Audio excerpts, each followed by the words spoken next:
France Inter, Bruno Duvic, le 7-9 de l'été. Il est 7h16. Dans le Zoom de la rédaction aujourd'hui, les aquaphobes. Ils ont peur de l'eau. Peut-être faites-vous partie de ces personnes qui grillent sur leurs serviettes sans oser se baigner, ou bien qui vont dans l'eau mais seulement jusqu'aux genoux. Le nombre de Français pour qui la baignade est un cauchemar est beaucoup plus important qu'on ne le pense. Un Français sur 10 serait aquaphobe. Cela représente des millions de personnes. Alors si vous en faites partie, cessez de passer vos étés sous votre parasol. Il y a des solutions. Sandrine Houdin a testé un stage à Paris pour vaincre l'aquaphobie. Il en existe partout en France. Vous vous allongez, vous relâchez votre nuque. Nous sommes dans une piscine du 6e arrondissement de Paris. Lucilia descend tout doucement dans le petit bain avec ses bracelets gonflables, généralement réservés aux enfants. J'ai peur de me noyer. Vous avez combien de bracelets là sur vous là? J'en ai 4. Je vais vous regarder là. Me filmez pas. Lucilia rejoint Sandrine, déjà dans l'eau, mais visiblement pas très à l'aise non plus. Mère ou piscine, la baignade la tétanise. Je vais dans l'eau, mais vraiment je me baisse et je me relève, je me mets accroupie comme ça, mais c'est tout. Hop, tu tournes. J'ai essayé d'apprendre avec l'école quand on est petit, et c'est à l'âge de 7 ans que, au bord du bassin, le moniteur avec la perche m'a enfoncé avec la perche dans l'eau, et depuis, j'ai jamais pu maîtriser ça. Mets la tête dans l'eau, Ici, les maîtres nageurs sont dans l'eau, dans le petit bain, avec les stagiaires. Véronique Dufresne, cofondatrice de l'association. Première chose, avant toute chose, on va déjà apprendre à mettre la tête dans l'eau avec plaisir. Parce que quelqu'un qui ne peut pas mettre la tête dans l'eau, c'est quelqu'un qui ne peut rien faire dans l'eau, puisque sa peur va être toujours d'étouffer si jamais ma tête va dedans. Donc on apprend à mettre la tête dans l'eau avec plaisir.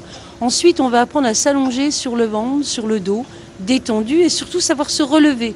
Et quand ceci est acquis, que la personne est à l'aise avec, alors nous estimons qu'une personne est prête à aborder le grand bain et la technique de nage. Mais tant que la personne est persuadée que le bateau coule, pourquoi apprendre à nager ? Les origines de la peur de l'eau sont multiples. Maître nageur indélicat, accident, héritage familial, voire même traumatisme de la naissance.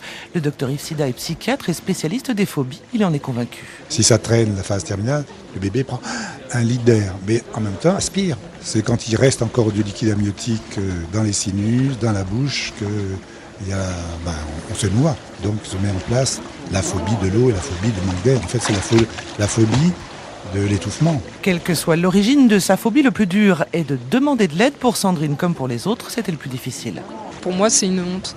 Parce que je peux pas arriver à dire j'ai peur de l'eau et je ne sais pas nager. Et cette honte est relativement courante, explique Jean-Pierre Boumati, fondateur du Pied dans l'eau. Il y a un certain nombre de personnes qui pensent que tout le monde sait nager, sauf elle.